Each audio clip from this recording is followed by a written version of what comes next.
Bienvenidos, este es el primer podcast de La Neta del Planeta, que es el podcast de parte de Helados La Neta. First, we are going to start with the introductions. So, I'm the brand manager, that's why I'm here, and this is Keith. Please, Keith, could you please introduce yourself? Sure. My name's Keith Schroeder. I'm the founder of High Road Ice Cream, and had always had a dream of celebrating the flavors of Mexico through an ice cream, and so we co-created La Neta. I look forward to telling the story. Hello, I'm Nikki Schroeder. I'm Keith's partner in crime and business and marriage and all of the good stuff that goes along with it. And I'm the co-creator of Helados La Neta with Keith and Carlos. And our special guest, that is Carlos Canales. Welcome, Carlos. We are so happy de tenerte aquí. ¿Puedes, por favor, gracias. introducirte a ti mismo? Yes, so I'm Carlos Canales. I would call myself a friend of the Schroeders and a very proud friend of the Schroeders. And maybe partners in crime in different things that we've done together. I came to the U.S. about 16 years ago. I'm from Mexico City, and all through my time in the U.S., I always had that dream of bringing the authentic expression of Mexico to the U.S.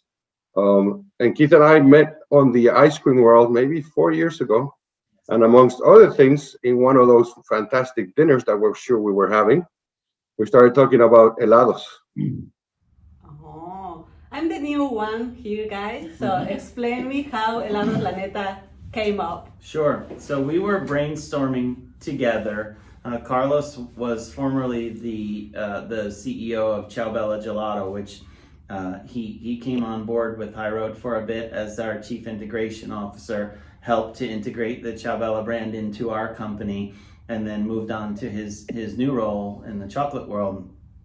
And so it was one of the early days when we were working on integration. We were sitting in front of a whiteboard and just thought, you know, we knew our time together was going to be brief, but let's tackle this mutual respect and creative energy.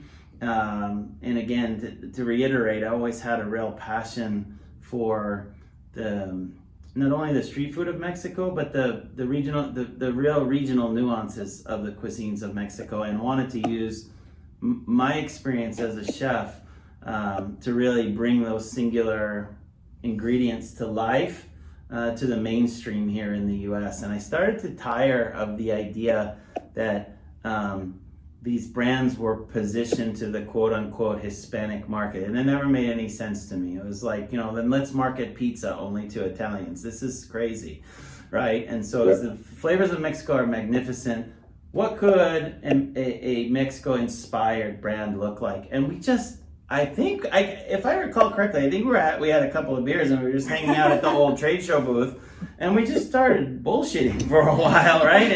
And then we just started writing down like iconic must-have first-generation flavors, right? Like if it was a tried and true heladeria in the middle of, you know, Michoacan, right? Yep. These would be on the menu, and then we will grow from there.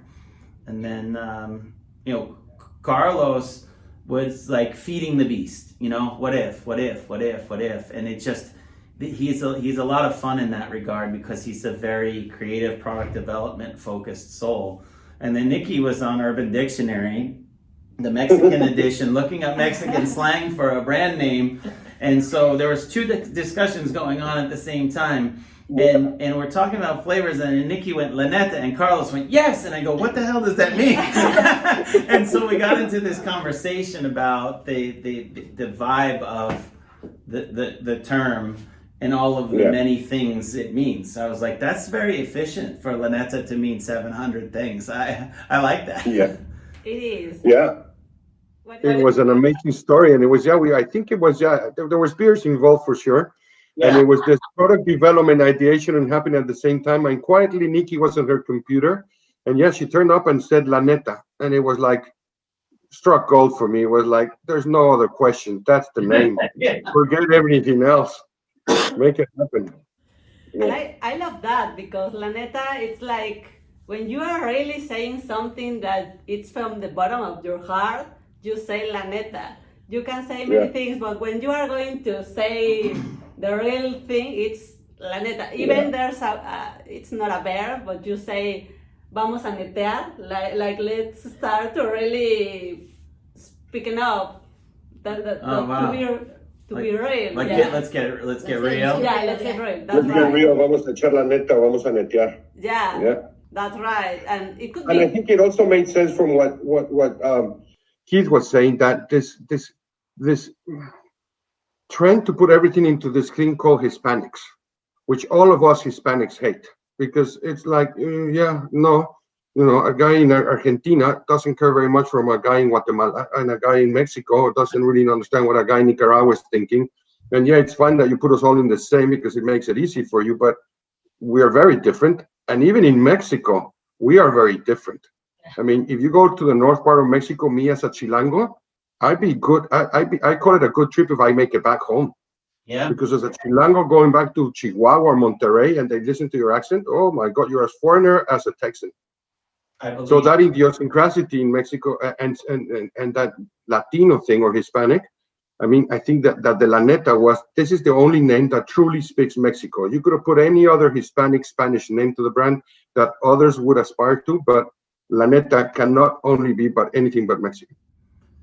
And what's interesting from the perspective of someone who is not from Mexico but has worked with, I would say, 70% folks from Mexico over the course of my career by population percentage in professional kitchens, I learned a lot about the nuances and the little regional rivalries and quite frankly, a lot of the biases that people in Mexico have, from one area to another, and how stratified socioeconomically the country is as well. So from my perspective as someone who just wanted to live vicariously through what it means to be a Mexican from anywhere in Mexico, by the way, but folks I've met from Puebla have totally different ways of thinking and being than you, for instance, right? Yeah. And it's almost like you get to voyage between different cities, but you're all in the same kitchen trying to put out tonight's dinner. As a student of the place, I feel like I get to be like the neutral newscaster, right? Like I get to report on the things that are delightful and don't divide, the things that you might take for granted as ordinary, but I think, oh wow, if we put a spotlight on this, the rest of the world would lose their minds, right? Like something as pedestrian as horchata, right, through the lens of an ice cream is really cool and not common here in the States. And so that's what I wanted to do. And we've heard folks like, say, you've seen it a lot in folks who are not from a particular place who choose to honor or dabble in that cuisine. They talk about cultural appropriation. Like this is cultural celebration, right? And so there's a very intentional move on the part of our company to make sure that the people involved with the product and the product development are one part dreamer, one part American born, and one part Mexican, and that the brand evolves as a dialogue that is sort of representative of the world that we live in. I love what you are saying, and I think that's what we need to look for, to really bring things together. It's not separate.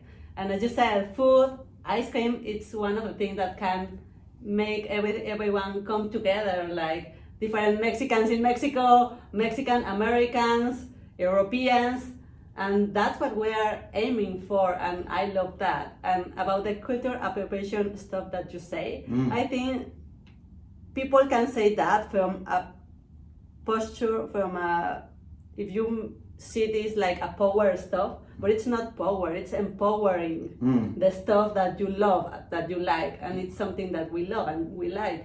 And it's being done very authentic, in an authentic way. We are celebrating, as you said. So I think that's the most important, and I feel proud and I feel like honored for that. It's like, you are really taking into consideration something that I really love actually we are taking into consideration something that I really love and putting that outside for everyone to try to really enjoy it. For me, that's kind of love. Well, the other thing is, when you think about the camaraderie between food professionals, Carlos's offering, right, was just out of camaraderie and love and mutual respect in the food industry. No one's sending Carlos checks right now, although we should. If the brand hits it big, we take it to Mexico. But it didn't, like, in those moments where you're in pure inspiration, you offer up your best, right? And I think you have to capitalize on those moments. And that time, like, those moments in your life that are beautiful and then something tangible emerges from it are those are the most detailed memories, right? Like, I remember exactly the seat Carlos was sitting in. I remember his angle to the wall. I remember how you had your laptop position. Most of our memories are not that vivid, but when something is just creatively explosive, it's like photographic in your mind. Yeah. And what was cool was that we could riff with each other with like how the brand was going to look and how it was going to feel and what mattered and what was important. And so we took it all into consideration when developing what the packaging was going to look like. And I would constantly be sending Carlos, what about this? What about this? What about this? And he's like, more of this, less of that, and like with the ancient Aztec culture being very important, the Day of the Dead, like there's a lot of symbolic things that were so important to Mexico that I felt like we had to share in the packaging and in the brand. And with the La Neta, I was looking up, like, I wanted to make sure that people knew that it was real. The whole idea was like, it's real ingredients, the ideas behind the flavors are real, and like we really want to capture the culture and honor it. And when I said La Neta, and when Carlos was like, oh, yes! He jumped out of the seat. And I was like, that's awesome. Carlos. After that, there was no other consideration of any other brand. Anything that came after that, I don't even remember. That's it. You did. You stopped it cold. Why is the phrase, like, I think we understand because of your mutual enthusiasm for the statement, but it's not something that we've ever, we don't use La Neta in English lingo. Why was it so powerful? What is it about the term that was just like, boom, edifying, this is it? Yeah. I think it was where and how and when it happened. If it happens in Mexico, it would have been a non-thinker, nothing. It's like you and I say, anything slang in English. It was the fact that it happened in the US and behind this authentic, trying to bring authentically the Mexican idiosyncrasy into food in a way that it felt like no one in the US knows what La Neta means, and probably no one in the, let's call it Hispanic television or communications, has ever talked about La Neta in programs, telenovelas, or anything, but yet it is a word that amongst Mexicans living in the US, you would say and everybody would get at the same second, no question, got it. But nobody had said it. It's one of those words that never, it's not Cinco de Mayo, it's not cerveza, it's not órale, but it's a word that once said, and especially being abroad, away from your country, made it feel authentically. It brought me back to being in Mexico City. Oh, that's cool. That's cool. We brought the packaging to Mexico City before we launched the brand, right before COVID. And it was fun to have Ivan at these random moments. We'd be around perfect strangers at like pulquerias. We're half hammered, right, on your 17th drink, and she'd reach into her bag and put it down. And people's response to the packaging was almost physical. It was laughter, it was boisterous, it was like, oh man, that's cool. It was interesting. They really feel it because it's something that you really feel. It's, for example, when I discovered the band, for me was the same that Carlos is saying. You don't expect here to see something called La Neta, so it was La Neta, what? But with a smile, it's like I'm really feeling connected right now, and it's just, the name was the first connector, and it's doing really good. And you saw it in Mexico, everyone is saying La Neta. I particularly, when I speak Spanish, I use La Neta in a daily basis. Ah. So it's something very, very powerful. So I love it, and I think we nailed it with the name. Yeah, Yeah. I agree. You know, on shelf, always walk down the aisle. The grocers call either the aisle international, which isn't that offensive, but it's like very narrowing in scope, or even worse, ethnic food drives me bananas. It's like, hey, everybody but like the most cracker white person in the world, you know, you might find your stuff in this aisle. And then they have like Hispanic, and it's like Goya next to Old El Paso. I imagine myself being from Puerto Rico. Like, are you fucking kidding me? You know, like this is insulting. So I wonder if there's a reach for this brand where. We had in the street, the first time I had ever had one in Mexico was at Tlacoyos. Los tlacoyos, yeah. Los And it's tlacoyos. like, those were, oh my God, mind-blowingly interesting and delicious, but also very familiar and comforting at the same time, right? And it's like, does a brand like La Neta have permission to just kind of cherry pick all these cool things that are familiar to people from certain areas of Mexico, but totally foreign to the average, you know, American who lives in Topeka, Kansas, right? I would say think it fits. It fits into the brand. Yeah, I think it has legs. I think the power behind the meaning and what it means to many, and I think also it also works because in English, in the language, it rolls. It's an easy brand to say. We didn't come up with a very Hispanic complex Spanish word. That's true. So it's La Neta. It's not easy. It's not difficult. It rolls off. It's a nice ring to it on top of it. It's fun to say. It's not like Tenochtitlan or Pátzcuaro or Tlacoyo. That's cool.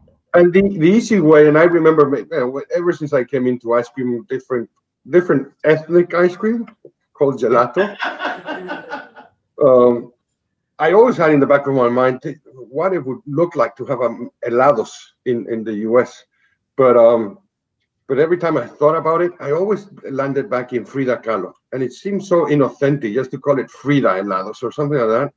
So it was not there, but there was something when she said La Neta. Oh, yes. It's more urban, like real, like authentic. Yeah. And yeah, Frida, it's like more poser to me.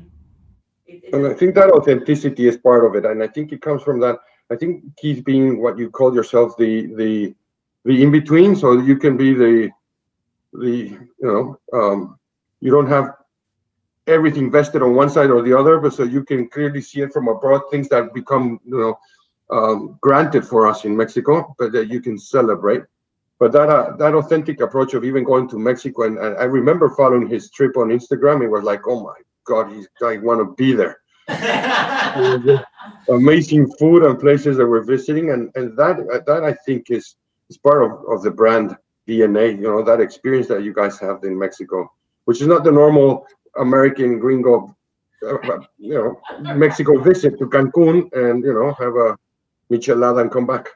I think one of the things about being a professional cook is that you particularly being American born from multi-cultures, right? Like I'm Greek and Swedish and Dutch and a little bit of this, like we're all mutts here in the US, or so many of us are.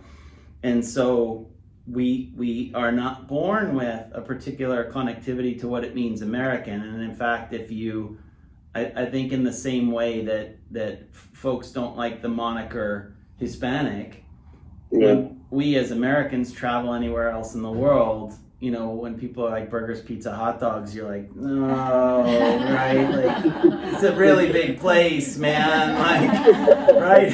So I think we all as global citizens need to give ourselves permission to be, students of other people's cultures.